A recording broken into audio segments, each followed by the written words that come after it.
तो बच्चों आज हम एक नए टॉपिक उन्नति कोचिंग सेंटर में आपका फिर से स्वागत है। तो हम एक नए टॉपिक के साथ फिर से आपके लिए सामने हैं और आज का टॉपिक है हिंदी का समास। जो आने वाले समय में एचएससी ग्रुप डी के बच्चे जो हमारे हैं जो तैयारी करते हैं या जो बीएसएफ के हैं आईटीबीपी के हिंदी आती 25-25 नंबर की, तो उनमें एक या दो क्वेश्चन समाज से जरूर पूछे जाते हैं।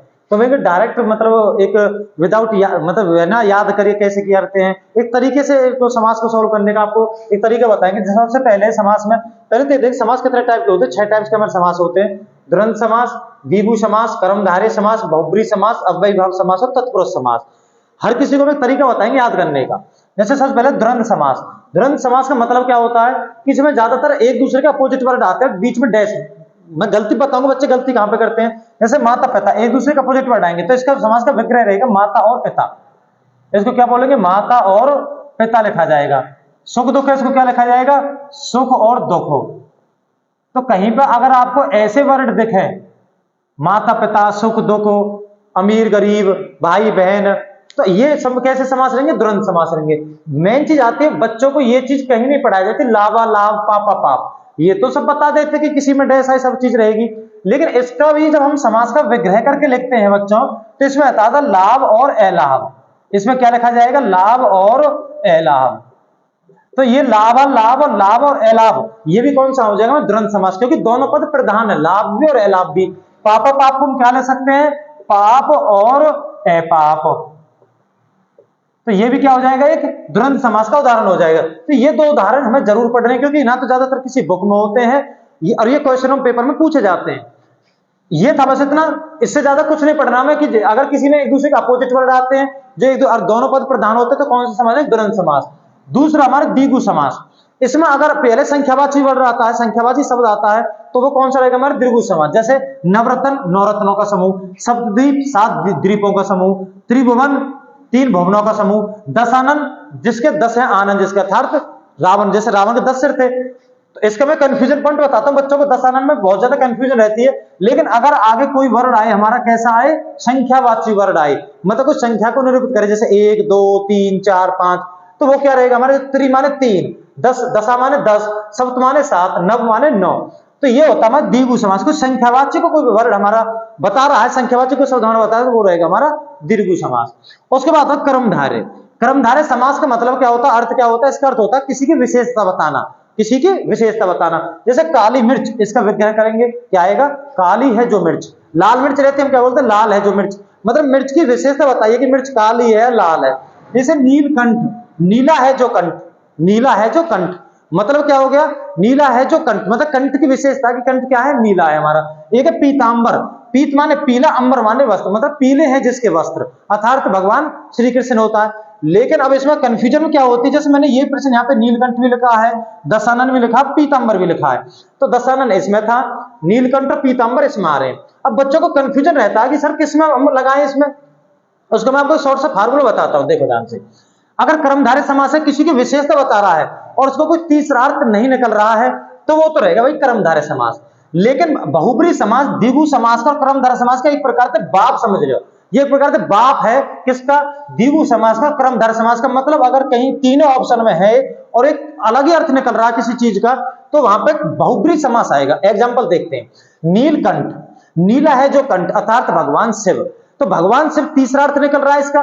जहां पर किसी चीज का तीसरा अर्थ निकलता हो समास का विग्रह करने पर वहां पर रहेगा बहुब्रीहि समास, चाहे उसमें कर्मधारय भी दे रखा हो, क्योंकि बहुब्रीहि द्विगु के और कर्मधारय से ऊपर होता है। बहुब्रीहि समास सबको एक प्रकार से बाप मानते हैं हिंदी में इस चीज को समास में।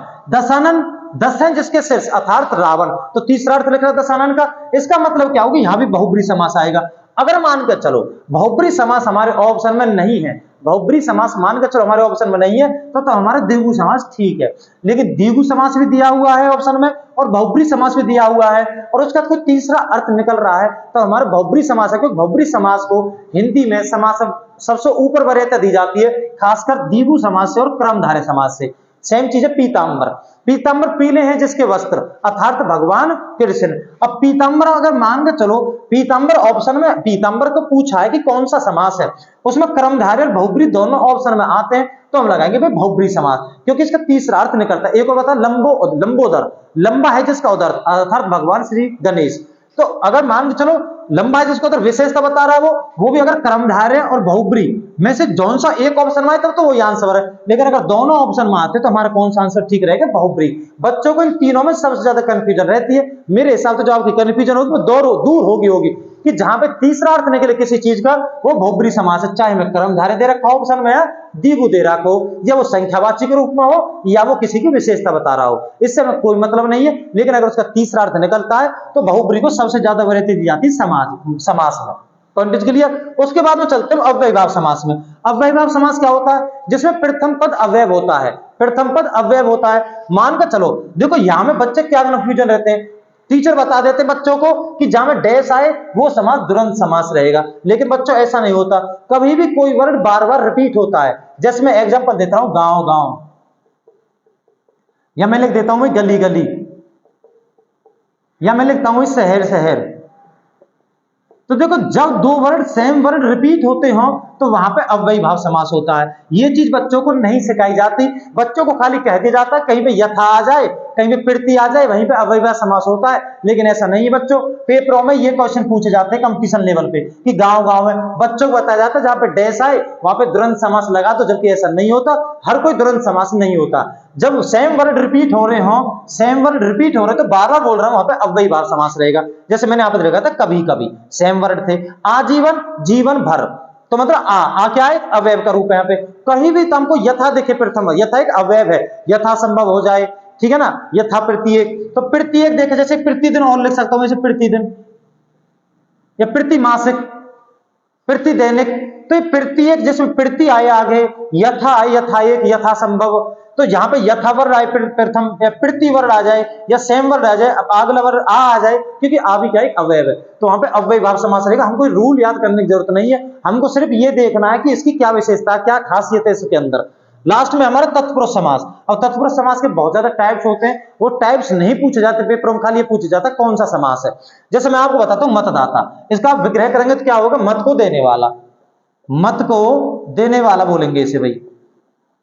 अब मत को देने वाला, तो कर्ता ने कर्म को, कौन सा समास हो गया? करण तत्पुरुष समास हो जाएगा। तो मत को देने वाला, जब मैं कर्ता ने कर्म को करण से, संप्रदान के लिए, अपादान से, जिसमें ये आए वो कौन सा रहेगा? तत्पुरुष समास। विग्रह करने, रसोई घर, क्या रहेगा? रसोई के लिए घर, तो इसमें क्या आ रहा? के लिए आ रहा भाई।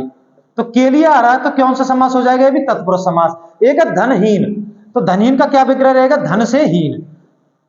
तो ये सारे जो वर्ड है इसमें क्या आ रहा है? इसमें आ रहा है तत्पुरुष, मतलब कौन सा? अपादान तत्पुरुष, किसी में करण तत्पुरुष, किसी में करण तत्पुरुष। तो ये था हमारे समास का टॉपिक। किसी अच्छा लगा हो वीडियो हमारा तो प्लीज लाइक करें, सब्सक्राइब करें चैनल को। और अगर कोई बच्चे ये चाहता है कि हमारे इस टॉपिक पे, हमारे प्रॉब्लम है इस टॉपिक पे आप वीडियो बनाओ, तो उस टॉपिक पे वीडियो बनाएंगे। आपकी कमेंट का स्वागत रहेगा। धन्यवाद।